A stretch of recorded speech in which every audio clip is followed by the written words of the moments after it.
الرحمن الرحیم الحمدللہ والصلاة والسلام علی رسول اللہ وعلی آلہ وصحبہ ومن والاه اما بعد۔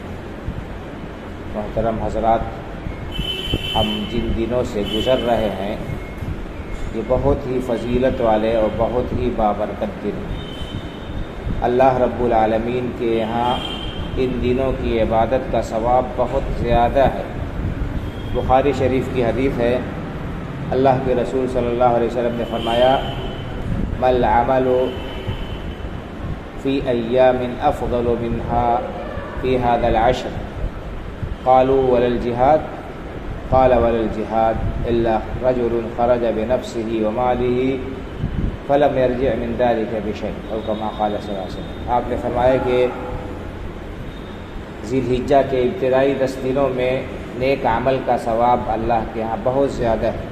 اللہ کو ان دنوں کے عمل اتنے زیادہ پسند ہیں کہ سال کے کسی دوسرے دن میں کیا ہوا کوئی عمل اتنا محبوب نہیں ہے جتنا ان دنوں کا عمل ہے۔ لوگوں نے کہا اللہ کے رسول صلی اللہ علیہ وسلم کیا اللہ کے راستے میں جہاد کرنا بھی سال کے دوسرے دنوں میں ان دنوں کی عبادت کے برابر نہیں ہے؟ تو آپ نے فرمایا کہ ہاں، سال کے دوسرے دنوں میں جہاد کا بھی وہ درجہ نہیں ہے جتنا ان دنوں کے عمل کا ہے۔ ہاں، جو آدمی جان مال سب لے کر نکل گیا اور سب خرچ کر دیا، اپنا سارا مال بھی اللہ کے راستے میں لگا دیا اور اپنی جان بھی اللہ کے راستے میں قربان کر دیا، ایسے شخص کا یہ عمل ان دنوں کے عمل کے برابر ہو سکتا ہے۔ بہت زیادہ ثواب ہے ان دنوں میں عبادت کا۔ اور دوسری روایت میں ہے، آپ نے فرمایا کہ فَأَكْثِرُوا فِيهِ مِنَ التَّهْلِيلِ وَالتَّحْمِيدِ وَالتَّكْبِيرِ۔ ان دنوں میں زیادہ سے زیادہ اللہ تعالیٰ کی حمد و ثنا، تحلیل، لا الہ الا اللہ، الحمدللہ، اللہ اکبر پڑھتے رہو۔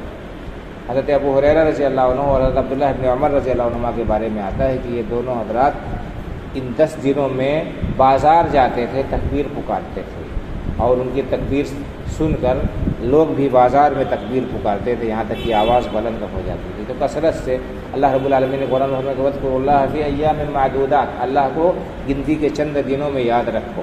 تو یہ سب دن ہیں اور ان دنوں کی بڑی فضیلت ہے، بہت زیادہ اجر و ثواب ہے۔ خاص طور سے 9 ذی الحجہ کا روزہ، جو جس دن حاجی لوگ عرفات کے میدان میں رہتے ہیں، 9 ذی الحجہ کا روزہ، آپ نے فرمایا کہ اس سے مجھے امید ہے کہ اللہ تعالیٰ پچھلے ایک سال اگلے گناہ کا کفارہ کر دیں گے۔ گناہ انسان کے جو چھوٹے ہو جاتے ہیں، 2 سال کے گناہ ایک روزہ رکھنے سے معاف ہو جائیں گے۔ تو بہرحال یہ بہت ہی افضل دن ہے جنہوں میں زیادہ سے زیادہ انسان کو عبادت کرنا چاہیے۔ ہم کوئی بھی کام کرتے رہیں، سبحان اللہ، الحمدللہ، اللہ اکبر، اور جو تکبیر پڑھتے ہیں اللہ اکبر، لا الہ الا اللہ، اللہ اکبر وللہ الحمد، کثرت سے پڑھتے رہیں، کسی بھی وقت، کوئی تعدید نہیں۔ تکبیر 2 ہے، ایک تکبیر مطلق ہے، کسی بھی وقت پڑھ سکتے ہیں، یہ ذی الحجہ کا چاند نکلنے کے بعد سے 13 تاریخ تک ہے، اور ایک تکبیر مقید ہے کہ 9 تاریخ یوم عرفہ کی فجر سے لے کر 13 تاریخ تک ہر فرض نماز کے بعد تکبیر پکارے، یعنی یہ مقید اس کو بولتے ہیں، اور مطلق یہ ہے کہ کسی بھی وقت آپ تکبیر پکارے۔ تو بہرحال بہت زیادہ فضیلت والے یہ دن ہے۔ حافظ ابن حجر رحمۃ اللہ علیہ بڑے مشہور عالم ہیں، بخاری شریف کے شارح ہیں، ان کی شرح سب سے اچھی مانی جاتی ہے بخاری شریف کی۔ انہوں نے کہا کہ ان دنوں کی جو فضیلت اللہ کے رسول صلی اللہ علیہ وسلم نے بیان فرمائی ہے، اس کا سبب یہ ہے شاید کہ ان دنوں میں وہ عبادتیں انسان کرتا ہے جو سال کے دوسرے دنوں میں ایک ساتھ نہیں پائی جاتی۔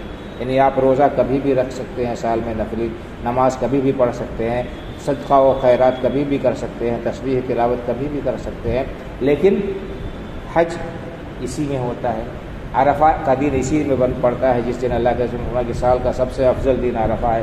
قربانی اسی عاشرے میں، یعنی 10 ذی الحجہ سے لے کر 13 ذی الحجہ تک آپ کریں گے تو آپ کی قربانی مقبول ہوگی، ورنہ قربانی مقبول نہیں۔ تو حج اور قربانی، صدقہ خیرات، نماز، نفلی روزے، تمام عبادتیں اکٹھا ہو جاتی ہیں، اس لیے یہ بہت افضل دن ہے۔ تو بہرحال ہمیں ان دنوں کی قدر کرنا چاہیے، اور اگر ہو سکے تو ہم روزہ رکھیں، اور نہیں تو قرآن کریم کی تلاوت کچھ کریں وقت نکال کر، اور کچھ نہیں تو ہم اپنا کام کرتے ہوئے کم از کم اپنی زبان کو اللہ کے ذکر سے، ورد سے، اور تسبیح و تحلیل سے، توبہ و استغفار سے، جو کچھ بھی چھوٹی بڑی صورتیں ہم کو یاد ہیں ان کو تلاوت کرتے رہیں زبانیں۔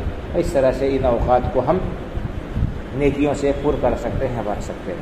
اللہ تعالیٰ سے دعا ہے کہ ہمیں ان مبارک دنوں کی قدر کرنے کی اور ان سے فائدہ اٹھانے کی توفیق عطا فرمائے، اور اللہ تعالیٰ ہماری چھوٹی بڑی عبادتوں کو شرف قبولیت سے نوازے، آمین۔ وصلی اللہ علی نبینا محمد وعلی آلہ وصحبہ اجمعین۔ السلام علیکم ورحمۃ اللہ وبرکاتہ۔